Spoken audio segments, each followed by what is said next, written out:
एक कटोरी रोटी, थाली भरकर सब्जियां।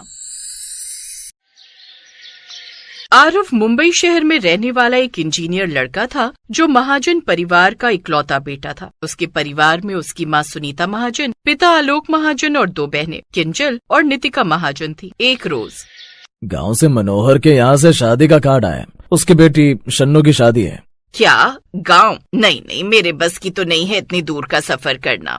सच कहा जाए तो अब मुझसे भी नहीं जाया जाता। एक काम कर आरव बेटा, तू ही चला जा गांव। अच्छा ठीक है, इसी बहाने मुझे भी ऑफिस से कुछ दिन का रिलैक्स मिल जाएगा। लेकिन मैं अपने दोस्त राहुल को भी पूछ लेता हूँ, उसके साथ जाऊंगा तो साथ हो जाएगा। इसके बाद आरव ट्रेन में सीट रिजर्व करवाता है और राहुल के साथ गांव की ओर रवाना हो जाता है। शहर के नामी इंजीनियर आरव के लिए शादियां हमेशा एक औपचारिकता होती थी। सूट पहनना, दो चार रिश्तेदारों से मिलना और जल्दी निकल आना, क्योंकि उसे पार्टीज में ज्यादा देर रुकना पसंद नहीं था। वो अपने दोस्त के साथ उनकी बेटी की शादी में पहुंच जाता है। तभी उसकी नजर पड़ी पीली साड़ी में, खुले बालों में, माथे पर छोटी सी बिंदी लगाए एक लड़की पर। वो लड़की चुपचाप सबकी खातिरदारी करने में लगी हुई थी। वो सभी मेहमानों से बड़े आदर से मिल रही थी, उनके खाने पीने का ध्यान रख रही थी। उसकी सादगी में एक अजीब सी सुंदरता थी, साथ ही उसके संस्कार भी आरव को भा गए। आरव ने पास खड़े गांव के एक लड़के से पूछा, कौन है ये लड़की? दूसरे गांव की लड़की है गौरी, शन्नो दीदी की सहेली है, 12वीं पास है। आरव ने फिर से उसकी ओर देखा। न मेकअप न बनावटी मुस्कान, फिर भी उसकी ओर से आंखें हट ही नहीं रही थी। अचानक थोड़ी देर बाद बारिश शुरू हो गई।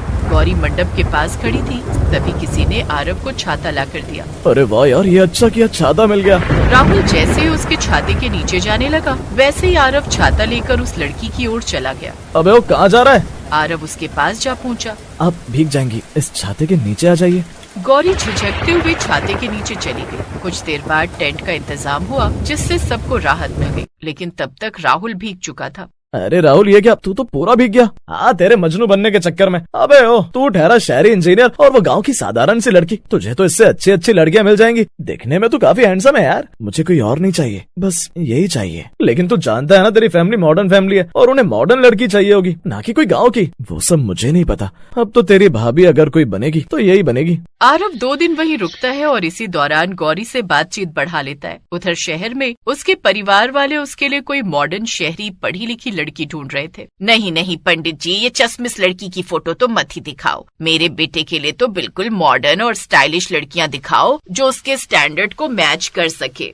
सुनीता जी, आपको बहुरानी लानी है या कोई शोपीस? आप चुप रहिए जी, मेरा बेटा है, अपने हिसाब से लड़की चुनूंगी। इधर सुनीता आरव के लिए लड़कियां देख रही थी, लेकिन उधर आरव गौरी को पसंद करके आ जाता है और घर आकर अपने परिवार वालों को भी गौरी से शादी करने के लिए मना लेता है और अपने बेटे की पसंद के आगे उनको झुकना ही पड़ता है। और वो गाँव जाकर अपने बेटे का रिश्ता गौरी के साथ पक्का कर देती है और कुछ दिन बाद गौरी दुल्हन बनकर शहर आ जाती है। शादी के बाद वो अपने शहर में आती है, जिसके बाद वो आरव के साथ कुछ दिन के लिए गोवा घूमने चली जाती है। घर आकर वो सबको अपनी फोटो दिखाती है। अरे ये क्या भाभी, आप तो गोवा में भी साड़ी पहनकर ही घूम रही थी। सीरियसली, आपको भी ना फैशन की ना बिल्कुल भी सेंस नहीं है भाभी। भला गोवा में जाकर साड़ी कौन पहनता है? लेकिन साड़ी तो हमारा भारतीय परिधान है और मुझे नहीं लगता कि इसमें कोई बुराई है। अगर मैंने वहाँ ये कपड़े पहन भी लिए, हम कहीं भी जाएं, लेकिन हमें अपनी संस्कृति नहीं भूलनी चाहिए। ओह गॉड भाभी, आपने ये सब लेक्चर हमारे सामने मत दिया करो यार। यू नो ना, हम शहर की मॉडर्न लड़कियां हैं और आप गाँव की हैं, तो आपको ये सब सेंस नहीं होगा।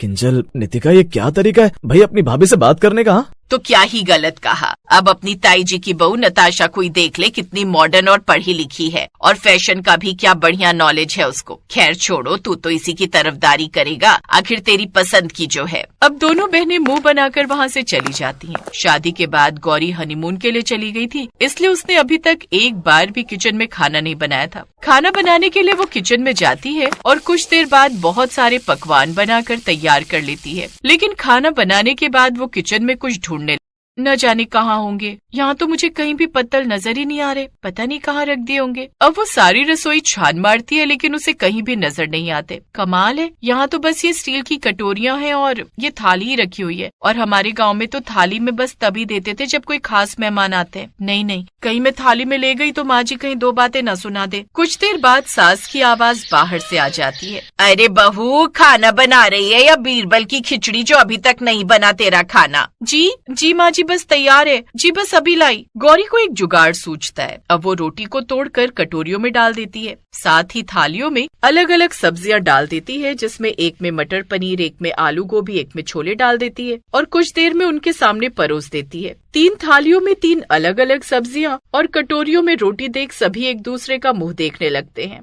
ये क्या है? जुगाली करने को दिया है क्या तूने हमें ये खाना? कोई जानवर को भी ऐसे खाना डालकर नहीं देता होगा। नहीं माँ जी, हम तो अपने मोती को थाली में रोटी और सब्जी कर देते हैं। 2 मिनट में लपक कर सब खत्म कर देता है। और हमारे गाँव में तो एक परिवार के लोग ऐसे ही मिलकर खाना खाते हैं। एक थाली में सबकी सब्जी डाल दी जाती है और इससे ज्यादा बर्तन भी नहीं होते, और एक ही थाली में सब्जी खाने से सब में प्यार भी बढ़ता है। चुप कर नालायक, ये तेरा गांव नहीं है और ना ही हम सब जानवर हैं। देख रहा है आरव तू अपनी गांव की गवार बीवी के कारनामे? माँ जी, मैं गवार नहीं हूँ बल्कि 12वीं पास हूँ, वो भी सर्वोदय विद्यालय से। दिख रहा है कितनी पढ़ी लिखी है। बताओ भला ऐसे खाना कौन सर्व करता है? अच्छा वो मम्मी, तुमने ताई जी और उनकी फैमिली को नहीं बुलाया खाना खाने को? अगर वो इस मैडम की ऐसी हरकत देखती तो हमारा कितना मजाक उड़ाती। हाँ, एक तो वैसे ही वो अपनी मॉडर्न बहू को लेकर इतना इतराती है और हमें 10 बातें सुना चुकी है। इसीलिए तो नहीं बुलाया इसकी पहली रसोई में। मैं जानती थी ये जरूर कोई न कोई कांड करेगी, इसीलिए कहा था इस कमबख्त से कि किसी शहरी मॉडर्न लड़की से शादी कर ले जो हमारे स्टैंडर्ड की हो, लेकिन नहीं, इस पर तो जैसे प्यार का भूत सवार था।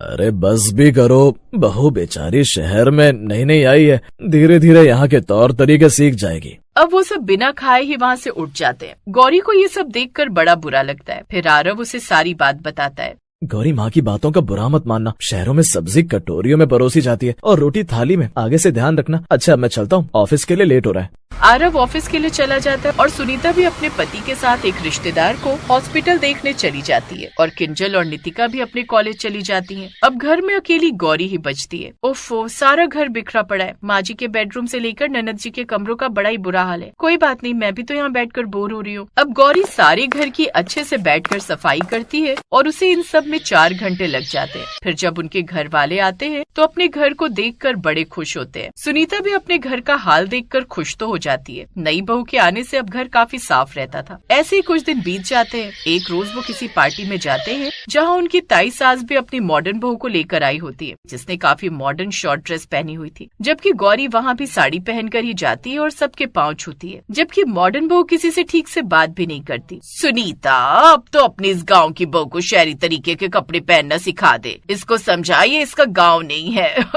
मदर इन लॉ, अगर आपका टाइम पास हो गया तो जरा ये मेरी सैंडल पकड़ो, मुझे डीजे पर जाकर डांस करना है। बहू तो पिछले 10 दिन से रोज पार्टी में ही जा रही है। घर आए हुए तुझे 10 दिन हो गए। वो तेरी घर गृहस्थी, कम से कम उसे तो चलकर संभालना सीख। ए बुढ़े, मेरा दिमाग खराब मत कर, समझा? मैंने किसी का ओपिनियन नहीं मांगा है। ये मेरी लाइफ है और मेरी मर्जी, मैं इसे कैसे भी जीऊं। तो वो वहाँ से चली जाती। ये देख ताई सास और ताया ससुर बड़े शर्मिंदा हो जाते हैं। वहीं गौरी अपनी सास की अच्छे से केयर करती है और पूरी पार्टी में अपने सास ससुर का पूरा ध्यान रखती है। फिर घर आकर देखा सुनीता, भाई साहब की मॉडर्न बहू को, वो भले ही मॉडर्न शहरी है लेकिन उसमें संस्कार नाम की चीज नहीं है। और एक हमारी बहू है जिसे सब चीजों की कितनी फिक्र रहती है। वो घर भी अच्छे से संभालना जानती है, साथ ही अपने से बड़ों की इज्जत करना भी। आप ठीक कहते हो जी, अपनी गौरी सच में ही एक अच्छी संस्कारी बहू है। अब वो सभी घर वाले गौरी को खूब प्यार करने लगते हैं और अब उसकी ननद भी उसे शहरी तौर तरीके सिखा देती हैं, जिससे अब वो सब एक साथ खुशी खुशी रहते हैं।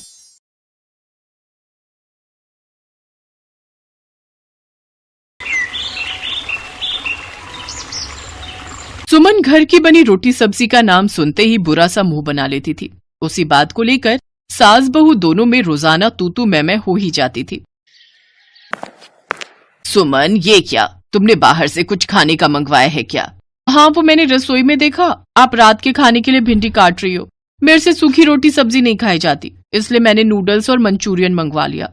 बस, अब मैं तुम्हें कुछ बोलूंगी तो तुम्हें बुरा लगेगा कि मैं तुम्हें खाने के लिए टोक रही हूँ। ये रोजाना बाजार से जो तुम खाने का सामान मंगवाती रहती हो ना, सेहत के लिए कितना खराब है, ये तुम्हें बाद में पता चलेगा। मम्मी जी, दुनिया बाजार का खाती है, हम खा लेंगे तो क्या बीमार पड़ जाएंगे? ऐसा नहीं होता, ये सब बेकार की बातें हैं। मुझे कुछ नहीं होता, मैं बिल्कुल ठीक हूँ। अच्छा, मुझे बहुत तेज भूख लगी है। राजीव तो रात को लेट आएंगे, मैं तो खाना खा रही हूँ, आप खाओगे? नहीं, मैं तुम्हारे ससुर जी को पहले रोटी दे दूं, उसके बाद खा लूंगी। तुम खा लो, भिंडी रोटी लेनी हो तो ले लेना, साथ में मैंने रोटियां ज्यादा बना दी थी। ठीक है, एक ले लूंगी, रोटी मन होगा तो। सुमन अक्सर ही रोटी सब्जी बनने के टाइम पर बाजार से ऑर्डर कर देती थी, या फिर सूखी सब्जी बने तो उसके साथ कुछ और बनाने की तैयारी कर लेती थी। सुमन, आज मंडी से करेले लेते आऊं? तुम्हारे बाबूजी कई दिनों से करेले आलू प्याज की सब्जी खाने के लिए कह रहे हैं। तो हम सब क्या खाएंगे? वही रोटी सब्जी जो बनेगी, और क्या खाना है। मैं मंडी होकर आती हूँ। सुमन की सास सुषमा सब्जियां लेने मंडी चली जाती है। रात को सुमन रोटी सब्जी बनाकर तैयार कर देती है, पर अभी सुमन कढ़ाई में कुछ और बना रही थी। तभी सुषमा रसोई में आती है। अरे सुमन, ये क्या बना रही हो? वो मेरा ना रोटी सब्जी खाने का मन नहीं था, इसलिए मैं अपने लिए नूडल्स बना रही हूँ। अरे तो अब तुम्हारा नूडल्स खाकर पेट भर जाएगा, तो क्या तुम अब फिर रोटी सब्जी नहीं खाओगी? बहू, ये सब ठीक नहीं। रोटी सब्जी खाना भी बहुत जरूरी है। हर समय ये उल्टा सीधा खाने से पेट को नुकसान होता है। मेरा बिल्कुल मन नहीं था रोटी सब्जी का, इसलिए मैंने नूडल्स बना लिए। हर समय रोटी सब्जी नहीं खाई जाती। आप सब खाओ ना रोटी सब्जी, आपको थोड़ी रोका है। रहने दो मम्मी, जब ये नहीं सुनती तो कहना बेकार है। छोड़ो तुम, ये रोजाना की तू मैं से मेरा सिर दर्द होता है। अरे सुषमा, आज रोटी मिल जाएगी या भूखा ही सोना पड़ेगा? हाँ, ला रही हूँ। ये रोजाना की चिक चिक से ना मेरा दिमाग खराब हो गया है। अब दिखाती हूँ इन्हें कल से कि रोटी सब्जी बनाना होता क्या है। अगले दिन सुमन की हरकत से हर कोई अनजान था कि वो क्या नया करने वाली है। हे भगवान, कटहल में इतना तेल। बहू, ये तेल की सब्जी है या कटहल की? मम्मी जी, अब आपको इसमें भी प्रॉब्लम है। आज तो मैं रोटी सब्जी बना और खा रही हूँ। देखो, मैंने बाजार का कुछ नहीं मंगवाया, ना ही घर पर कुछ अलग से बनाया है। पर इतना तेल सभी के लिए बहुत नुकसानदायक होता है। सब्जी में तेल कम डाला करो। अब सब्जी तो मैं ऐसे ही बनाऊंगी, जिसको खानी है खाए, नहीं खानी है मत खाए। सुमन ने अब रोटी सब्जी बनानी और खानी शुरू की तो अपनी मन मर्जी की सब्जी बनाने लगी। रोजाना ही सुमन तली हुई तेल में डूबी मिर्च मसाले वाली सब्जियां बनाने लगी। ये आप गाजर मटर की उबली हुई सब्जी क्यों बना रही हो? मैंने तो शाही पनीर बनाया ना, वो नहीं खाओगे? नहीं बहू, तुमने इतना तेल और मिर्च मसाले वाला बनाया है। तुम्हारे बाबूजी और मैं इतनी तेल और मिर्च मसाले वाली सब्जियां नहीं खा सकते। मेरी जीभ जलती है ज्यादा मिर्च मसाले वाली सब्जी खाऊं तो। और तुम्हारे बाबूजी तो वैसे भी दिल के मरीज हैं, उन्हें मैं इतना तेल नहीं दे सकती। इसलिए मैं उनके और अपने लिए उबली हुई गाजर मटर की सब्जी बना रही हूँ। तभी राजीव भी ऑफिस से आ जाता है। कितनी बार का है, तली मिर्च मसाले वाली सब्जी ऑफिस में मत दिया करो। कोफ्ते दे दिए और पूरा दिन मेरे ऑफिस। कभी गैस की कोई गोली खा रहा हूँ, हाजमे की कोई चीज ले रहा हूँ। अरे ऐसे थोड़ी होता है। मैं पूरा दिन में जलन हो रही है, मैं तो कुछ नहीं खाऊंगा। मैंने गाजर मटर की सब्जी बनाई है, उसमें नमक मिर्च बहुत हल्का है, तो उसके साथ फुल्का खा लेना। कितनी बार तो मैं बोलती हूँ कि सुमन, तेल वाली मिर्च मसाले की सब्जी कम बनाया कर। बाजार का बंद हुआ तो अब तुमने रोटी सब्जी में इतना तेल और मिर्च मसाले डालने शुरू कर दिए। तुम्हें कोई नहीं समझा सकता। मैं बार बार बोलती हूँ, लोग मुझे ही गलत कहेंगे कि बहू को खाने पीने के लिए टोक रही हूँ। वही हुआ जिसका डर था। अगले दिन सुमन के पेट में बहुत दर्द था। घर पर चीजें लेकर भी दर्द ठीक नहीं हो रहा था। कितनी बार मना किया कि खाने पीने की चीजों पर ध्यान दो, कि हम क्या खा रहे हैं। अरे 1-2 दिन तो चल जाता है, ये थोड़ी रोजाना की इतना तला भुना बाजार का खाना। कभी घर पर बना तो ऐसा तला हुआ खाना, पूरे 1 किलो के तेल की बोतल 1 हफ्ते में खत्म कर दी तुमने बहू। पर मैंने कुछ नहीं कहा, वरना तुम मुझे दोष देती कि मैं तुम्हारे खाने पर नजर लगा रही हूँ। मुझे पता था कि ऐसा ही कुछ होगा, पर मैं कहकर बुरी ही बनती। अरे सुषमा, बस भी करो। जाओ बहू, तुम राजीव के साथ डॉक्टर के पास होकर आओ। राजीव सुमन को डॉक्टर के पास ले जाता है। सुमन के पेट में दर्द ज्यादा था, इस वजह से अल्ट्रासाउंड तुरंत ही किया जाता है। अब देखिए राजीव जी, इनका फैटी लिवर आया है। बहुत हल्का खाना खाना है, कोई तेल मिर्च मसाले नहीं, बस उबला हुआ हो सके तो बेहतर है। पानी खूब पीना है और लिक्विड लेते रहिए। जूस, फ्रूट्स, खिचड़ी, दही, दलिया, दाल, हरी सब्जियां ज्यादा मात्रा में लेने हैं। बाकी मैं कुछ दवाइयां लिख कर दे रहा हूँ, 5 दिन बाद मुझे दिखाना है। जी थैंक यू डॉक्टर। डॉक्टर साहब, पेट में दर्द ठीक हो जाएगा ना? बहुत ज्यादा हो रहा है। हाँ, जैसे जैसे बीमारी ठीक होगी वैसे वैसे पेट दर्द में भी आराम मिलता रहेगा। कुछ हल्का खाकर जाते से दवाई ले लेना, और दवाई का कोर्स बहुत ध्यान से करना है, पर साथ ही साथ अपने खान पान पर भी पूरा ध्यान रखना है। राजीव सुमन को लेकर घर आ जाता है। सुमन की सास सुषमा रसोई में खिचड़ी तैयार कर रही थी। कुछ देर बाद सुषमा सुमन के लिए खिचड़ी और दही लेकर आती है। ये लो सुमन, ये खिचड़ी खा लो, उसके बाद दवाई ले लेना, आराम मिल जाएगा। सॉरी मम्मी जी, मैंने आपकी बातों पर बिल्कुल भी ध्यान नहीं दिया। हमारे बड़े हमें सही बात कहते हैं, पर हम छोटे उनकी बातों को इग्नोर कर देते हैं। पर सच तो यह है कि आप ठीक कहती थी, मेरी भलाई सोचती थी। मैं प्रॉमिस करती हूँ अब मैं सिंपल खाना खाऊंगी, नॉर्मल सब्जी रोटी और घर का बना सिंपल खाना। ऐसा नहीं है बहू, खाओ, बाजार का भी खाओ, घर का बाजार का तला हुआ भी खाओ, पर उसे आदत मत बनाओ। कभी तीज त्योहार या फिर कोई शादी पार्टी या कोई समारोह उत्सव हो तब खाओ। ये नहीं कि रोजाना ही हम इतना भारी खाना खा रहे हैं जो हमारी सेहत को नुकसान दे रहा है। ये भी तो ठीक नहीं। अब जल्दी से खिचड़ी खा लो, फिर दवाई ले लेना।